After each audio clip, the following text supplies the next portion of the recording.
Hi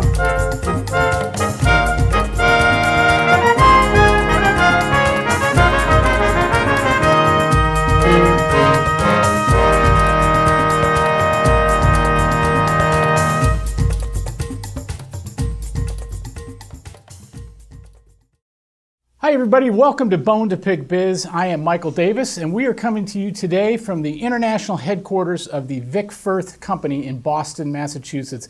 I am absolutely honored and thrilled today to have the great pleasure to sit down with the man himself, the great Vic Firth. Vic is largely regarded as one of the greatest percussionists of all time. He joined the Boston Symphony Orchestra at the age of 21 in 1952 and stayed in that position as their timpanist for 50 years. He led one of the most prolific teaching studios at the New England Conservatory for over 5 decades. His books and arrangements have been a mainstay in the percussion pedagogy and have influenced decades of percussion students. He is the founder of this company, the Vic Firth Company, which manufactures sticks and mallets, and they currently manufacture over 12 million sticks a year. He also has a myriad of other business interests, including Vic Firth Gourmet, which manufactures his famous pepper grinders. It's a remarkable and extraordinary career, and I think in addition to being a personal inspiration for me, I think the great Peter Erskine said it best when he simply said, Vic Firth is the consummate musician, teacher, and businessman. And we are just so happy that, Vic, you are willing to spend some time with us today. So first off, thank you so much for having us here and taking the time. Well, it's a pleasure to be here. And if you give me any more compliments like that, I'm all done right around my head. Well, each one of them is well earned, that is for sure. So, well, listen, during our time today, I'd love to focus on both aspects of your career, because you have an incredible career as a musician and then also an incredible career as a businessman. Why don't we start maybe at the very beginning? And I know you were born in Massachusetts, grew up in Maine. Your father was a trumpet player and got you started on the cornet. And maybe talk about those early years in your life and also how you kind of gravitated to the percussion. The reason I gravitated to the percussion, because as a trumpet player, I had the worst embouchure you can imagine. You couldn't make a funnier, more ugly sound than what I did. And I worked hard at doing it. So I took a trombone lesson, I took a clarinet lesson, I studied theory, I did everything except play the drums. The final analysis, my poor mother gave up and said, go see Bob Ramsell and take some drum lessons, which I did. And that she pressed the right key. There I seemed to have a talent. So that's how I became a percussion player as opposed to a brass player. Mm-hmm. Not a very exciting story, but I made the right turn when I did it. Indeed, indeed. Yeah. I know when you were young, you also, not just when you were young, but throughout your career, but early on you were arranging and doing all sorts of things with bands, right? Yeah, I was a jazz drummer, mm-hmm. and I had a big band of 12 guys, and we played all over New England. We had a professional booker. I mean, we were really, when the band showed up, because we were all young, the guy that ran the dances, because that's what we did in those days, is played for dances, he thought he had a kid's outfit. He didn't know what to expect. And we had a very professional sounding band. And I kept that going up through my first year at the conservatory. And then I got a scholarship to go to Tanglewood, which is the summer home of the Boston Symphony. Mm-hmm. That's when my whole life reversed its direction. Mm. And I started looking at the classical field as opposed to the jazz field. Mm-hmm. I missed that turn. I've always wondered where I would have ended up if I had gone the other way. Yeah, I'm sure it would have been equally successful, just in a different. You flatter me, but anyway. Well, let's talk a little bit about your time at New England Conservatory. I know you went to school there, and I also understand you used to come down to New York and take lessons with the great Saul Goodman back in those days. What was that like in terms of your? Well, I started at the conservatory, and the teacher that I had been studying with before I was accepted there left. So I had a teacher that was really, I won't say substandard, but it was not the right guy for me. Mm-hmm. So I decided I'll go to New York and take a lesson every couple of weeks with Solly Goodman, and he was a great inspiration. Mm-hmm. Then came on board at the conservatory my predecessor with the Boston Symphony, whose name was Roman Schultz, and he was of the traditional German style of playing, made a wonderful sound, played the oboe, played piano. He was a great musician. But the difference between him and Solly Goodman was Sol was a great technician, had a great concept of how to produce different sounds, whereas the other gentleman thought and talked only about music. So I was unique in the school of timpani playing that I studied with both of these opposing teachers and got a lot out of both of them. Eventually joined the orchestra with my present teacher there, and then succeeded him 4 years later. Wow. So the course of events worked all in my favor. And that leads me right into the 1952, your career took this meteoric leap when you won the position as the timpanist in Boston Symphony Orchestra. I won a position as a percussionist. As a percussionist, excuse me. Okay. Percussion. And then assumed timpani. I was immediately playing timpani, but I went in as a percussionist. Okay. What was that like? I mean, obviously Boston Symphony Orchestra, one of the great orchestras anywhere in the world. You're 21 years old, and now all of a sudden you're in this orchestra. And you won the audition when you were still in school, I believe, correct? Yeah. Yeah. Funny story there. I didn't pass piano. So the director of the conservatory called me in and says, "You can't graduate." And I said, "Well, I'm sorry, but I can't come back. I have a job." And he said, "Where do you have a job?" We always referred to Symphony Hall as across the street. And I said, "Across the street." He said, "Doing what, ushering?" And I said, "No, I did better than that." Anyway, I took a piano exam again, played the same music poorly, and graduated with highest honors. That's life. I learned a lot from that lesson. Looked at it a little differently now that you remember the Boston Symphony Orchestra. Maybe you could talk about who was I was interested in a couple of the conductors, and we'll get to Maestro Ozawa in a little bit. But when you first joined the orchestra, who was the maestro at that point? Charles Munch, who succeeded Kusevitsky, who was a tyrant. Munch was very much of a soft, gentlemanly type of individual. He also didn't over-rehearse, which the orchestra loved him for, because everybody likes to rehearse. Right. He was one of those that was more inspirational, and more things happened when you weren't suspecting it at the concert. So with him, you didn't give 100% of your attention. You gave 110%, because you never knew when he was going to take an abrupt turn and leave you out there in a bag of wind. But it was a great experience playing with him. I want to ask you a little bit about your approach to, I guess it's fairly legendary how you adjust parts and would tweak things within orchestral parts that made it make more sense for percussionists.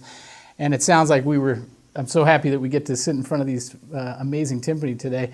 But it sounds like that's part of your personality. You were describing these instruments as the only ones in the world and how you custom design it. And before we talk about the actual playing, maybe you could just tell us about these timpani, because they're beautiful looking, and as you can see, they've had a wonderful life to themselves. They have some wear marks on them. They've played a lot of music.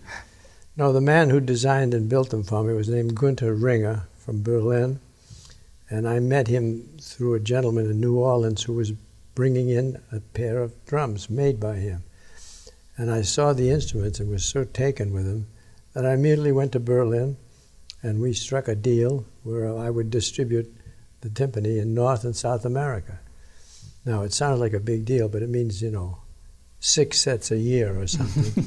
But I was doing it for the fun. And he was such a craftsman and had such an organized mind that it was an experience working with him.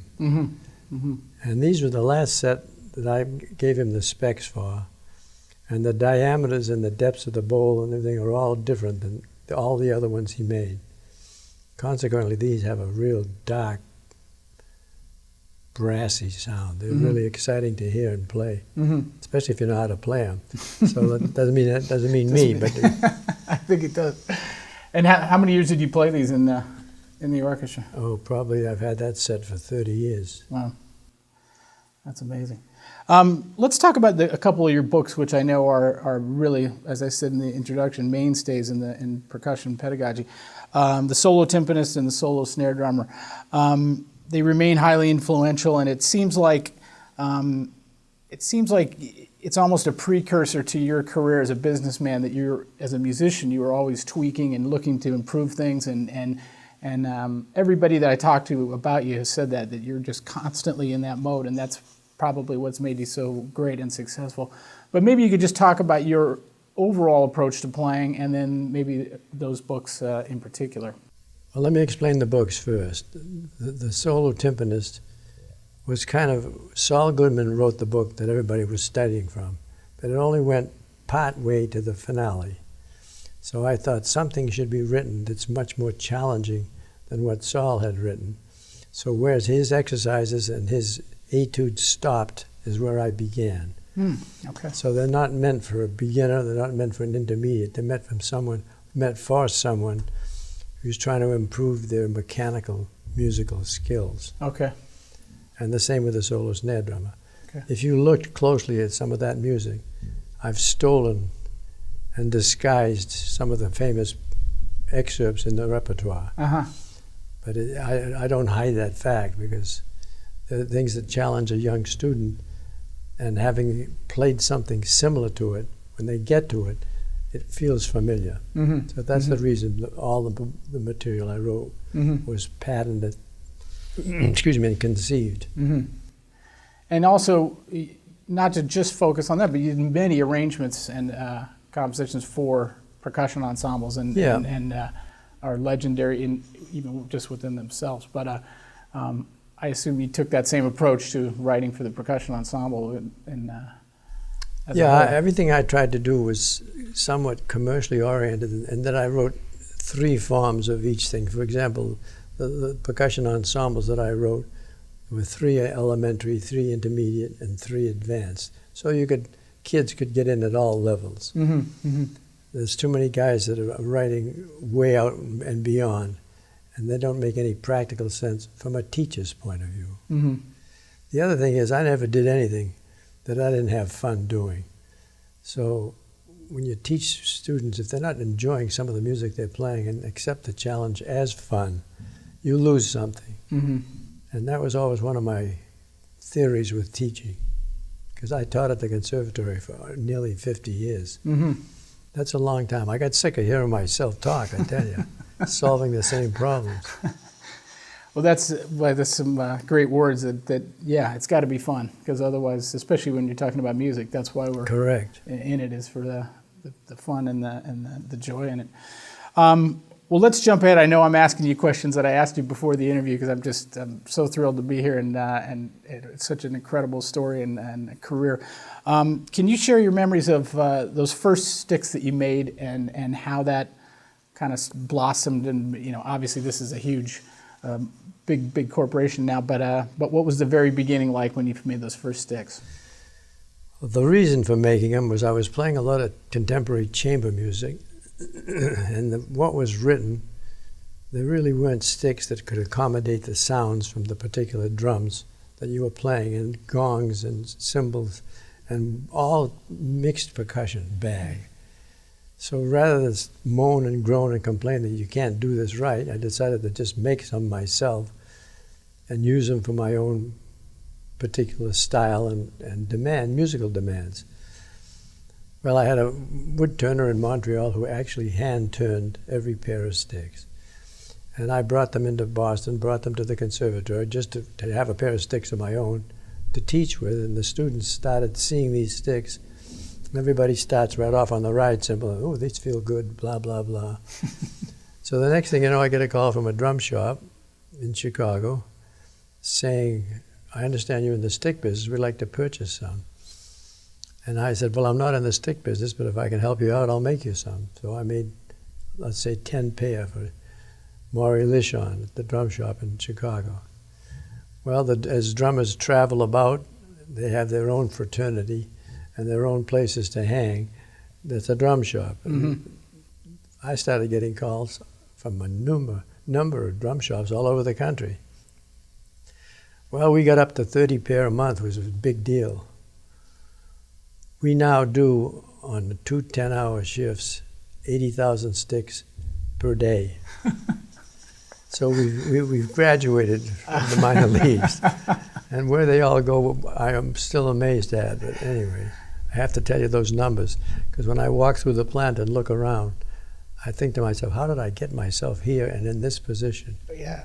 It must have been a series of smart mistakes or something. Anyway.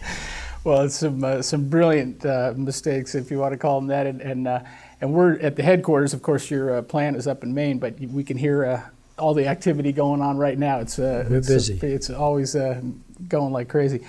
Maybe you could tell. It's such a funny story that you told me earlier, but how some deer droppings helped your path in terms of your one of your early suppliers and still suppliers.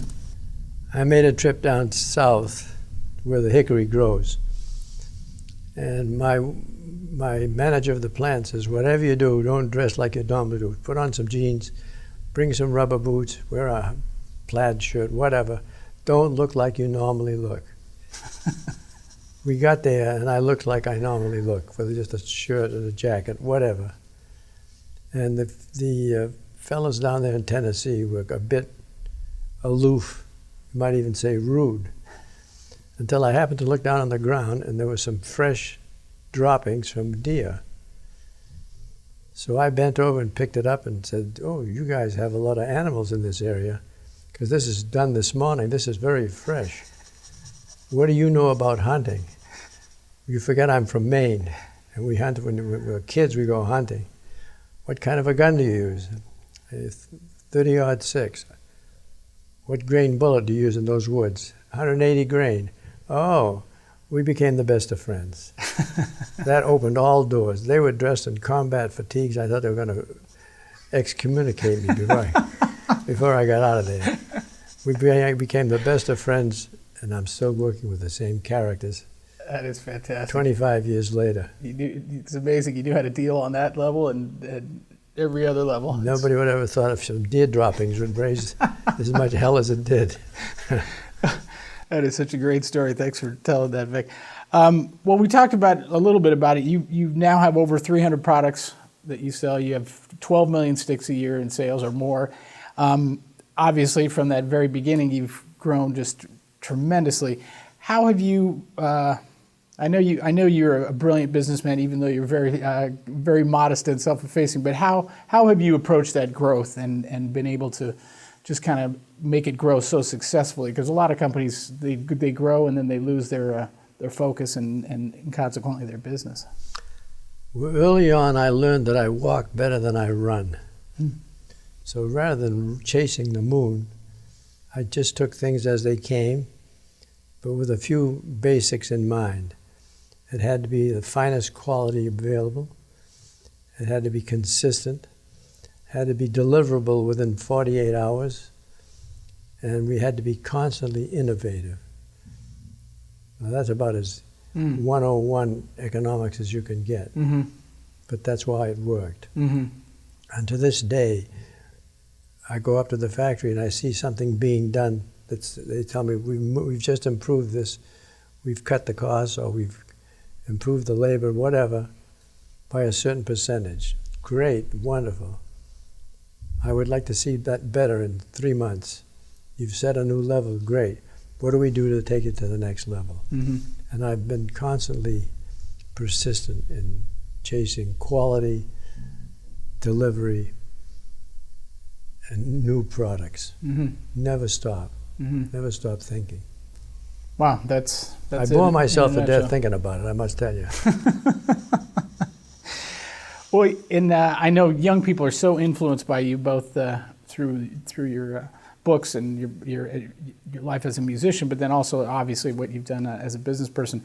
I think it's so important for young people today, especially young musicians, to come at it from an entrepreneurial mindset. And it doesn't mean you have to go out and try to build the Vic Firth company, because that's a lot of things have to happen for that to be a possibility. But I do think it's a matter of having an attitude of creating opportunities that don't exist, especially the way the music business is changing now.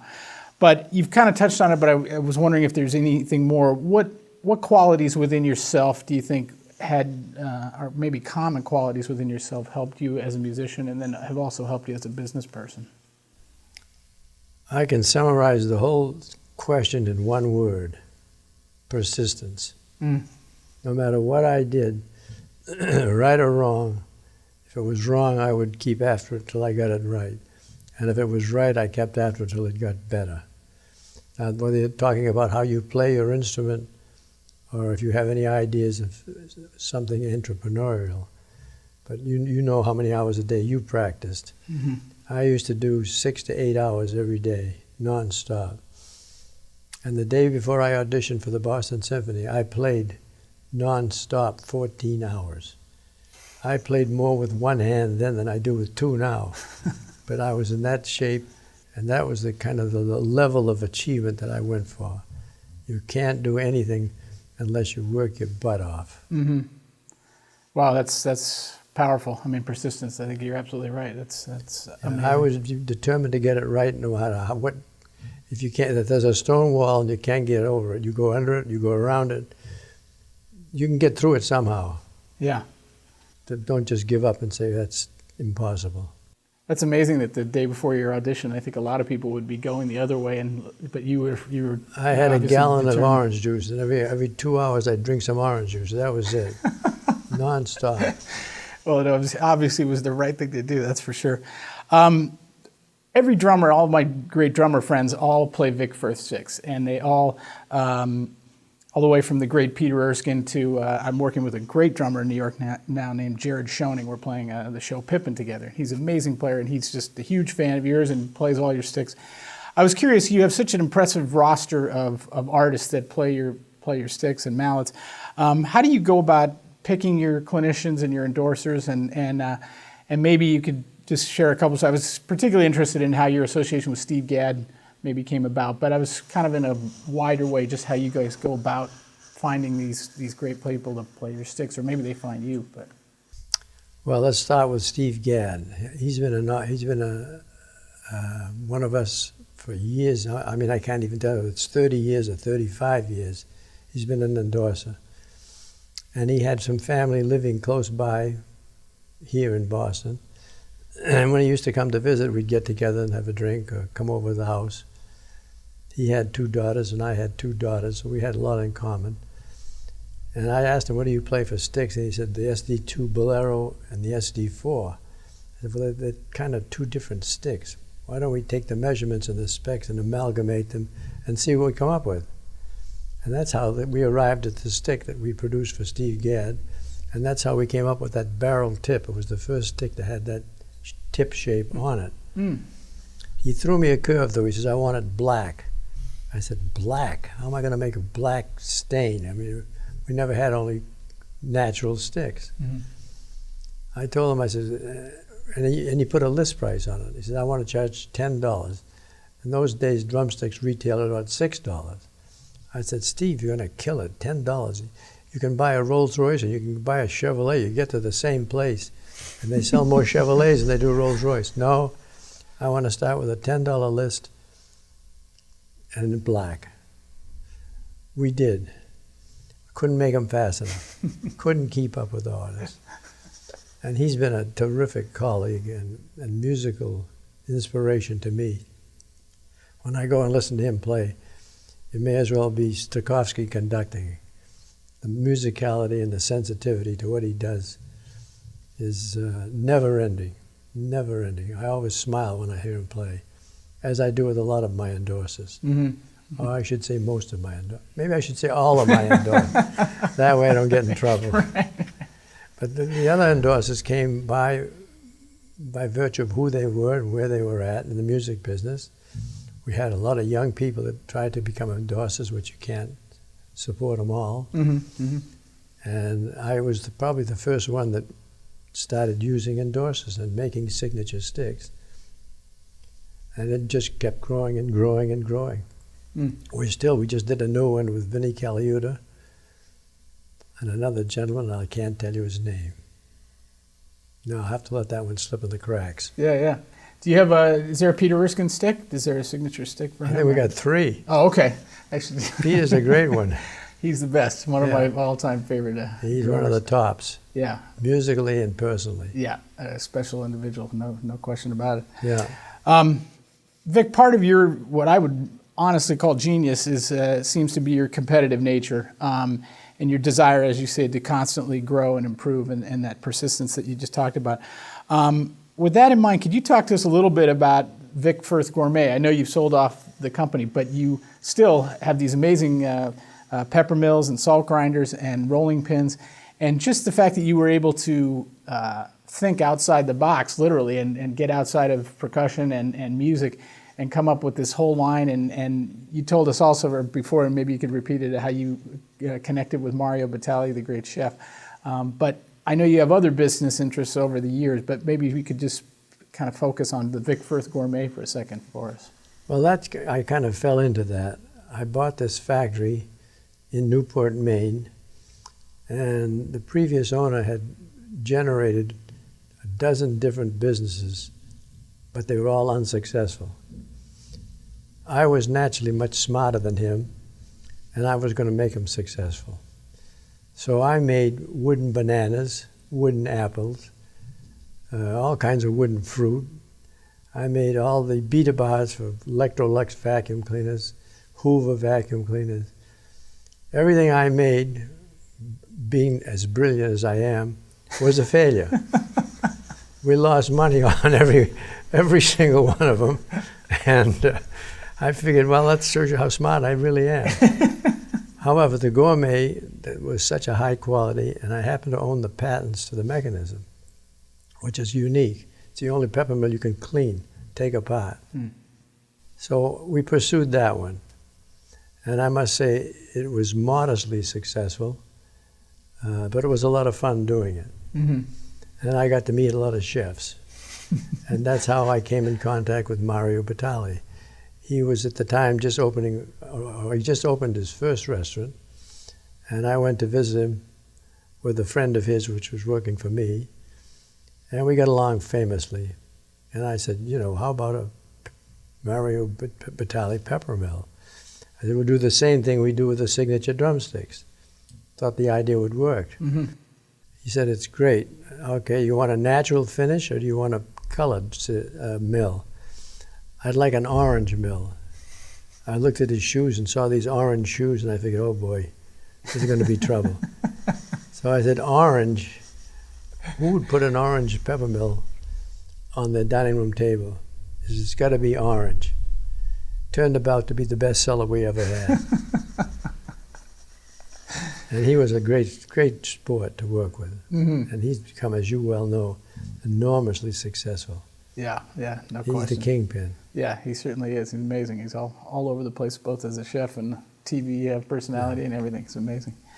I like the fact that you said, I happen to own the patent on this grinding thing. Not that many percussionists happen to own patents. That's amazing unto itself. Probably the wrong way to say it, but it's the truth. Yeah. That's awesome.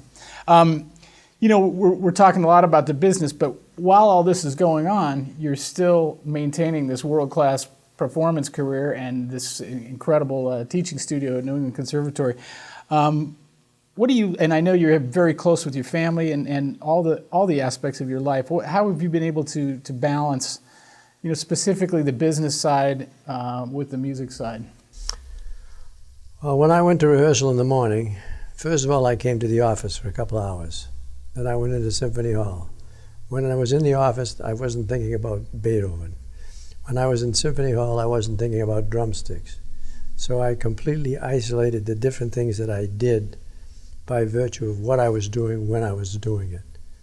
So nothing was in conflict one with the other. And I learned early on that when you perform with a group like the Boston Symphony, you've got to take those 2 hours in that concert, and it's got to be absolute perfection every time. Every time. There's no excuse.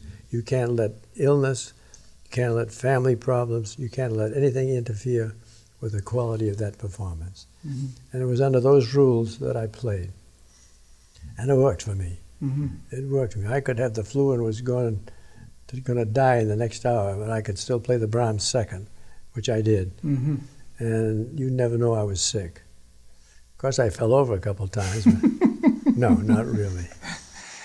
There's a great drummer in New York who's a very dear friend of mine named Warren Oates, who plays your sticks all the time and is a huge fan of yours. And he always would say to me, you got to live in the moment. And it sounds like that's what you did. You were, and do. You're present in what you're doing and focused on what you're doing at that particular point in time, whether you're spending time with your daughters or or playing in Symphony Hall, Yeah, and yeah. that's awesome stuff. Had one question that was kind of unrelated, but I know you had a tremendous relationship with Seiji Ozawa over the years, and that was a very special connection in terms of a musician and a conductor. Maybe you could just talk about a couple of favorite memories you might have of Well, I first met Seiji. He came to Tanglewood as a conductor. And I used to do a class with Aaron Copeland for conductors and composers, because the percussion department was their least knowledgeable area. In this one year, I had Seiji, Zubin Mehta, and Claudio Abato in the same class, if you can imagine.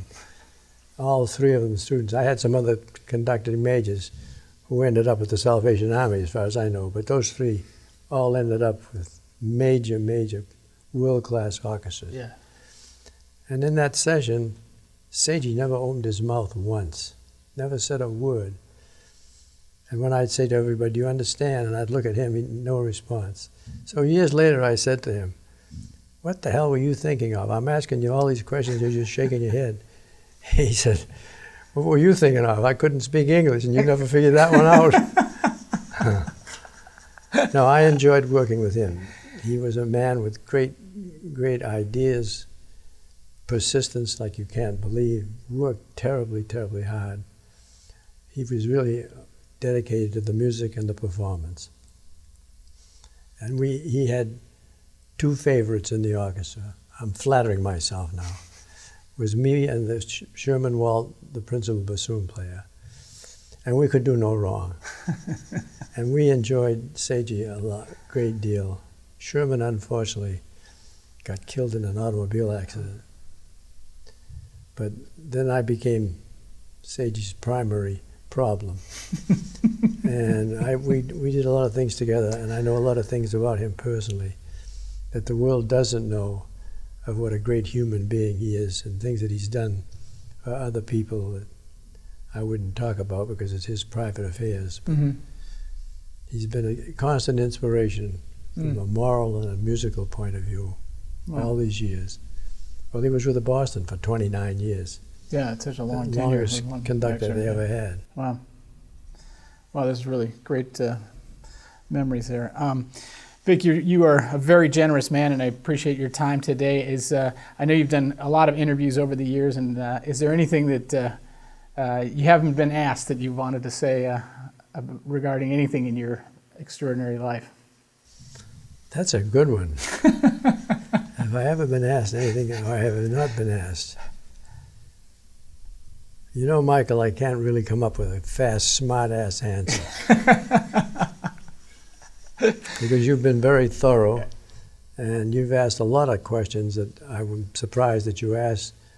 Not that they weren't good questions, but you went into areas that normally you don't talk about, or they don't have the wisdom to ask them. Well, I can't think of one surprise to throw at you. Okay, fair enough.